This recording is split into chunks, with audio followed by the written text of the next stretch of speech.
રામ રામ ને હર હર મહાદેવ। તો જો આજ બકાલાવાળા આવ્યો નથી એટલે પહોંચી ગયા દાદાની વાડીએ। અમારા વાડી બાજુમાં જ છે ને દાદાની વાડી કહેવાય। એટલે ઉहाँથી મૂરાના પાંદડા, રાઈના પાંદડા અને ચીલ ને આવો બધો લઈ આવ્યા। હરગવાના ફૂલડા લઈ આવ્યા અને દૂધી લીધી ને તમને એમ થતો હશે કે આવો બધો બકાલો ભેરો કરીને શું કરશે।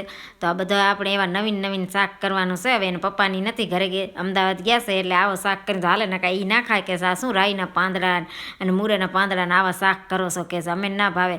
એટલે અમને તો ભાવે છે એટલે અમે બનાવી નાખ્યો છે। તો બધા બકાલા જો એ રાઈના પાંદડા બધા બાફી નાખ્યા છે અને પછી આ ફૂલડાનું હરગવાનું ફૂલનું પણ શાક વઘારી નાખ્યું છે। પાયલ જો કેવો મસ્ત ડુંગળીથી વઘારી નાખ્યો છે અને આ બધો બકાલો બફાઈ ગયો છે। હવે એને પણ આપણે પાણી કાઢી બસ શાક બનાવવાનું છે એનું। તો હું જોવા આવી મારી ફૂઈને કે શું શાક બનાવે છે તો એ પણ કે હું આજ તો નવીન શાક કરું છું કે તો શું નવીનમાં શાક છે તો કે રીંગણાના ટાંકાનું કરીશું।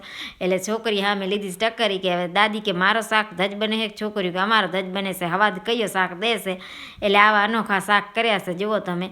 જમવાનું આપણું બની ગયો છે ને તૈયાર કરીને રાખી દીધો છે અને હવે પાયલબેન અમારે રોટલી બનાવે છે। રોટલી બની જાય ને એટલે ખાઈ લઈને આ શાકે વઘારી નાખે છે, મિક્સરમાં બધું પીસી નાખ્યો તો શાક મસ્ત બને છે। આ પણ શિયાળો આવે ને તો બકાલા આવા હારા હોય તો આપણે બનાવીને ખાઈ લેવો જોઈએ। પછી ઉનાળામાં તો આવા બકાલા ના જડે રાઈના પાંદડા ને એવો સમજે।